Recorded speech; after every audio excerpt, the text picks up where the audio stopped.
What up guys, it's your boy, Matty Finelli. In this one we're talking about top dysphoria. And in this part one of 3, we're going to be talking about binders. Alright, where can you buy binders? So I've researched JB2C, Underworks and Tom Scout are the best ones I usually use. They're pretty good, but they are pretty pricey. In part 2, I'll go over other alternatives to binding as well. So some cheaper options for you guys. And I know, I got a haircut, I cut it myself. It looks pretty shit, but you know, gotta wait till it grows out now. You can also get secondhand binders if you can't afford them. So trans mass groups in say South Australia, it's the one I use, they give out free binders, help some kids out. Online marketplaces like Facebook, you can always find binders there. They're pretty cheap. Gumtree, eBay, any friends you might have, just search around.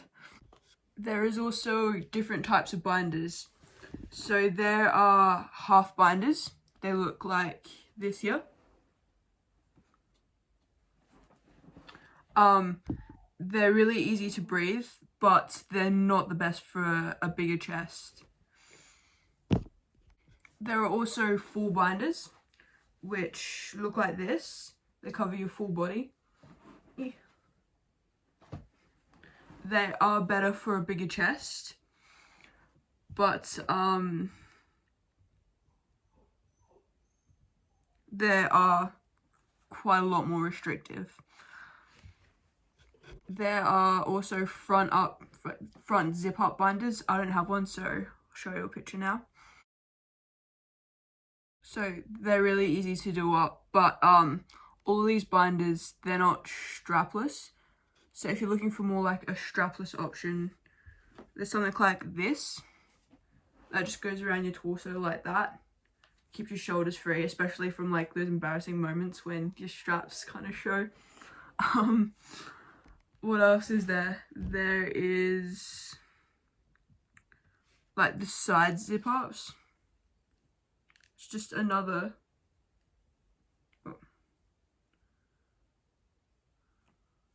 type of binder that's up on the side. And there are a few more as well. They all come in different sizes, different colors. So I recommend checking them out. Also sizes. So there are size guides on websites. Most websites there are size guides. And they'll usually do your they'll usually take your shoulders and your chest.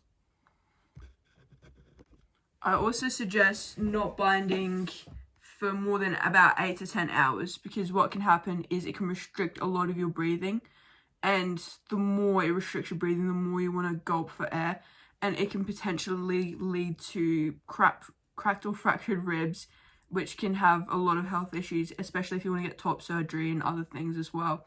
So about 8 to 10 hours I suggest not binding more for. Okay, now safety for binding, because there's a bit of safety. So when to bind and when to not. So you don't bind when you're sleeping at all. That's a big no-no. And exercising, you don't bind. When you want to go swimming, find a binder that's right for swimming, and you want to size up. You don't want to go to your normal size, you want to size up. And one day in the week, I know it's hard, I struggle with it as well, but one day in the week you want to give your chest a bit of a break and just not bind for that day. You can either just wear a baggy hoodie like this, or you can wear a sports bra or anything else, just don't bind for that day. Also to bed, if you do have really bad dysphoria, to bed, you can also wear sports compression bras. They're really useful. Kmart or what's it called? Nike, they have them. Okay guys, for binding. So I just chucked a binder on. As you can see, it's not completely flat, not completely the best. So what you want to do is you want to go down and to the side. That's how you properly bind, and that's safely how to bind and to get that masculine sort of chest look. Okay, so I just did that, and this is how it looks. So that's the down and to the side type of binding. That's kind of what you want. You want that flat chest, and putting everything putting everything to the sides gives you that sort of flat chest. Don't mind my chubbiness, guys. I'm just, yeah. I should get some binder shoots. Show you around my room. Here you go. Also, another way you can do it is by lying down. If you lie down on, say, a bed or a flat surface, you can also obtain that flat chest. Just wait till everything flops to the side. And you also get that flat chest from there. Okay, guys, so some pros and cons to binding. Some pros are it's safer than taping. It's easier to use. It's less hassle. It gives a closer to flat chest appearance if you're going for more like a masculine appearance. It's more efficient, and I found it less euphoric than using tape because you just chuck it on. You don't have to fiddle around with anything. Some cons to binding are you can't wear it past 10 hours. With taping, you can wear it way more than that, which I'll show in a part 2.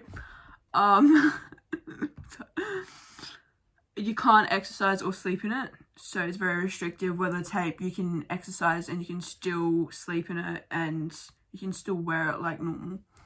And you shouldn't use a chest binder if you have a breathing or chest sort of infection or problem, or your ribs are cracked or fractured or anything like that. You shouldn't be using a binder at all. And if you do have chest problems or asthma or breathing problems, the best thing to do is consult your doctor. Also, I just want to say I'm not sponsored by any of these companies. I just particularly like them, especially JB2C, I think it is.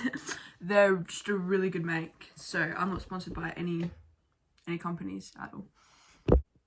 Also, I'll leave descriptions of different websites for binders down below in links.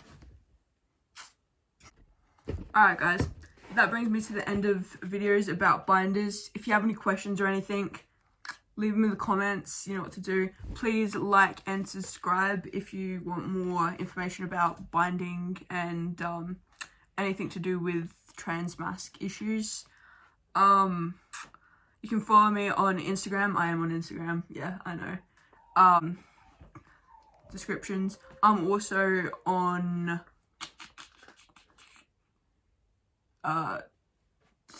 give me a second. TikTok, that's the one. I knew it was coming. I'm also on TikTok, so that description's there as well. Yep, and I'll see you guys next time. Bye.